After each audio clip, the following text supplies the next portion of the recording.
Oh hey, you don't have to watch this, but if you're curious about my story, apparently there are resonances, synchronicities, things you're gonna need to know that might, I don't know, relate to you in your life. Give me a hand here, spirit. Yeah, okay. We all have a lot more in common than we think. And when I talk to you guys over the emails and comments and in the Patreon group, in readings, it's really amazing how much we all have in common. And I think I'm supposed to tell my story so that you can relate. And so I think also so I can humble myself a bit too. Because the whole reason why I got into channeling is because I wanted to see if anybody could do this. I wanted to see if anybody could be psychic. Anybody could be intuitive, because I didn't see myself that way. And so I vowed that if I worked it out, I would teach other people how to do it too. And I've been doing that every step of the way. Been like, oh wow, I worked out how to do this. Who wants to learn it? Oh, I worked out how to do this. Who wants to learn it? And so I just want to tell you my story. I heard a lot of stories getting into this about people like, oh yeah, I've been a gifted clairvoyant medium since I was a child, and angels are my best friends, and and that's awesome, that's so cool and amazing, but it wasn't something I related to. And I was like, oh, okay. And even this idea that you all have to have water placements, like, oh, if you have water placements in your natal chart, then you're psychic, and if you don't, then you're not. And I was like, oh, my only water placement is Pluto and Scorpio. So I was like, oh, it's not me. I'm all earth, air, and fire. So it's, Spirit's saying that's not even it. They're saying it's the family stuff, Kelly. Okay. Anyway, here we go. I'll try to stop rambling now. This is another thing Spirit asked me to do. They said, get out the 144 stuff now. And I was like, okay, cool. I did that. And then they said, and the other thing you need to do before you're allowed to move forward is tell your story. And I was like, talking about myself. And it's not even that I'm embarrassed. Like, I'm not embarrassed. It just feels a bit self-indulgent. Spirit saying your whole story you lived so that you could tell it to other people. Basically born to be a memoirist, I guess. Okay, and you guys might relate to this too. Maybe we're all meant to tell our stories. Like, yeah, some of you, but especially you, Kelly. And saying especially if you're a life path 7. Okay, that's interesting. Thanks, Spirit. Okay, here we go. Without much further ado. All right, once upon a time, I was born on my birthday, 7th of May, 1993, in the Gold Coast, Australia. My mum had a really traumatic upbringing. She seriously laid herself down on the train tracks so that me and my brother could be spared, and my sister now as well. My sister and I have a 19-year age gap, so it was just me and my brother growing up, and my mum. We didn't have any connection with her family. She came over from New Zealand. I didn't know my dad. I had a name, I had an idea of who he was, but I didn't know for sure. So it was really just, the only 3 people in my family in the whole world were me, my mum, my brother. She raised us on the single parent pension, so like welfare for those of you internationally. So we were pretty broke, but we lived always like 2 blocks from the beach. So it was like, the best beach in the world, but broke. So kind of like idyllic and free and beautiful. My mum was like pretty new age. She was raised Jehovah's Witness. And by the way, I'm not paying out any religions. I'm just saying I realize that a lot of people have had wonderful experiences with religions, and some people have had horrible traumatic experiences with religions. And my mum was raised Jehovah's Witness. She used to go door knocking herself. Ran away with the minister, who was also her mum's boyfriend, when she was 16. Got in some trouble, lots of trauma there. And her dad, my grandfather, was left at a Catholic orphanage and was basically a slave. And then on the other side of my family, which is going to be a huge plot twist spoiler in this, a long line of Wesleyan Methodist reverends descended from. We're they were all Wesleyan Methodist reverends for a couple of generations. So there's definitely some karma for me and my family about like spiritual teachings and leadership, right? So I hope I'm clearing some of that up and not just creating my own cult. Oh, funny. Anyway, I'll warm up and get less weird talking about this as we go. Anyway, so this is the background. Like, my mum very much gotten out of a lot of those chains, broken free from a lot of that. Decided to raise her 2 kids alone, very poor, but she's very spiritual. So mum could see orbs. She used to talk about fairies. She would read us meditations, like guided meditations out of a book before we went to sleep. Was always very open to, like, you know, you kids tell me what you think God is, and let's go look at the moon and the stars, and, you know, of course aliens are real, and all the movies are just getting us used to the idea. And like, she was very awake, however also very traumatized and kind of like really struggling as well. Like I said, you know, she broke a whole lot of chains so that my brother and I and my sister and I could break free from that, but didn't quite, you know, save herself on a lot of that journey either. So I'm extremely grateful to my mum. I love her, and I know I sound like I'm paying her out a lot on this channel, but I couldn't be who I am if she wasn't who she was. And I love my mum so much. Anyway, so on one hand I was like, wow, I'm got all this freedom to believe what I want to believe, but at the same time I was seeing that coupled with poverty, with alcoholism, with abuse, you know, like seeing my mum, like, you know, get pushed over and her head like all bloodied up from some guy she was seeing, and like just stuff like that a lot. Like a lot of instability, moving house all the time. And so even though I had seen an orb before, even though I was seeing like outlines of beings in the rooms, even though I was like pretty sure I was seeing demons around the house and was like very scared as a kid, I was having like traumatic past life memory dreams. So even though I had a lot of reason to believe my mum, some part of me just decided, no, I'm not going to believe I'm not going to lean into that, because that just leads to suffering and psychosis and all of this, right? Or whatever. It just seemed like I had to be different if I wanted to get out of there. And so I got super academic. I just worked my butt off, tried so hard at school, such an overachiever. You know, by the time I finished high school, I was like mostly straight A's. I was the Ducks, I was school captain, I was like the lead in the school play, I was directing another play, and I was working 20 hours a week, barely seeing my mum, my family at all, just like constantly like working and volunteering. You know, I was running like an under 18 Rotary program. It was just insane. Like, I would go to bed at like, you know, midnight doing all my homework, and then wake up at 3 a.m. so I could try to like hurriedly finish assignments that I hadn't even had time to think about yet, and then run to school and then not eat until I started work in the afternoon. It was just like crazy.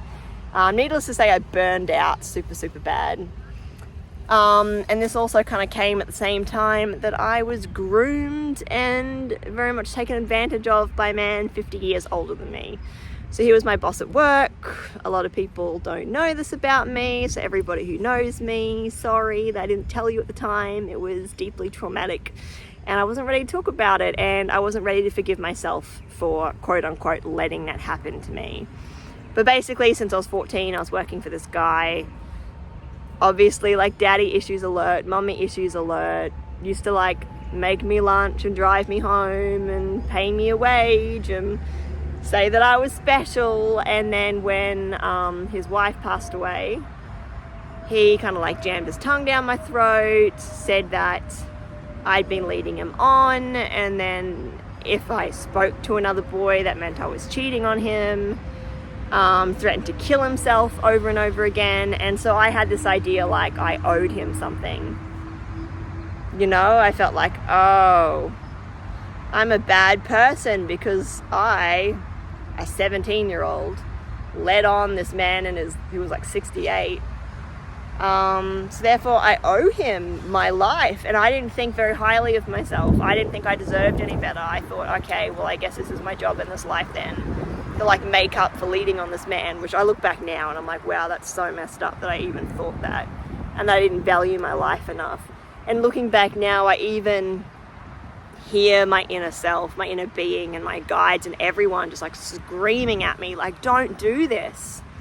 Like, you deserve better. You owe this person nothing. But I was still just like this zombie floating through life, just absolutely burnt out. Like I didn't have the power to do any differently. And I ended up kind of kicked out of home / ran away from home. And then I didn't feel like I had anywhere to go because my sense of self was so low. Ended up in like a pretty abusive relationship with this guy for about 3 years, and it was secret, and for the sake of protecting other people involved, some like information got out that was super like upsetting and traumatic. And then a family friend of mine who was really close to me, who, you know, taught me how to drive a car and ride a bike, passed away. And that was a huge wake-up call for me. It was like, oh, death is real, life is real. Maybe my life is worth something. And I thought, I have to leave this relationship. And while I was in that relationship, I saw UFOs. So this guy and I were having an argument. So we were not seeing eye to eye. We were not trying to validate each other. We were just having a go at each other. And then he looks out the window and goes, what the hell is that? And I went, what do you mean? What is that? Like, what are you talking about? And he's like, there's something in the sky. And I'm like, yeah, whatever, it's a helicopter. And he went, no, it's not, look out the window. So I went over to the window, and sure enough, there was this big orange ball of light in the sky. And it was moving around like this, not making any sound. It wasn't a helicopter, it wasn't a lantern. And then it split into 3. And then they all kind of moved and danced around each other. And then we were just staring at them, and then one just went zip, like super high up, and the 2 were just kind of hovering there, and then they went zip, like straight up. And so all these things were happening at once. It was like, oh, we're not alone in the universe, and my life matters. And then I started getting these intense migraines, so bad that I would go blind, you know, I would get pain all down one arm, didn't understand what was happening. And I got those at the same time I started having these intense UFO dreams where, and this was the first time I ever had a dream that was loud. Like, I could hear in the dream and it was loud. Usually my dreams are kind of like silent films, but it was like this deafening hum, like just intense hum, and this UFO just above the grass outside the windows. And I'd wake up and there would be light bursting in the house from every window all around the house. And there'd be this big UFO, and I'd be running up and down the house, and it would be like out every window all around me. And I had that dream 2 nights in a row, accompanied by this intense migraine. And I was just like, I have to go. And so I managed to get out. I managed to finish uni like in a share house. It was really freaky for me because I was just super broke, like couldn't get a job anywhere. Just like I've had heaps of jobs and I'm super employable, but it was just one of those things. I guess the universe didn't want me to work, because I ended up getting a scholarship to do my PhD. I got a cool job working for like an outreach program at the university, so I got to go like run workshops in disadvantaged schools and even in a prison. And yeah, I got to like teach at university, and I got to lecture and do all this really cool stuff. So it was, you know, for the highest good that I didn't end up getting a job at the supermarket and getting burned out from that. You know, I got to work at this higher level and get a higher pay rate and do stuff that was more aligned and help me finish my studies.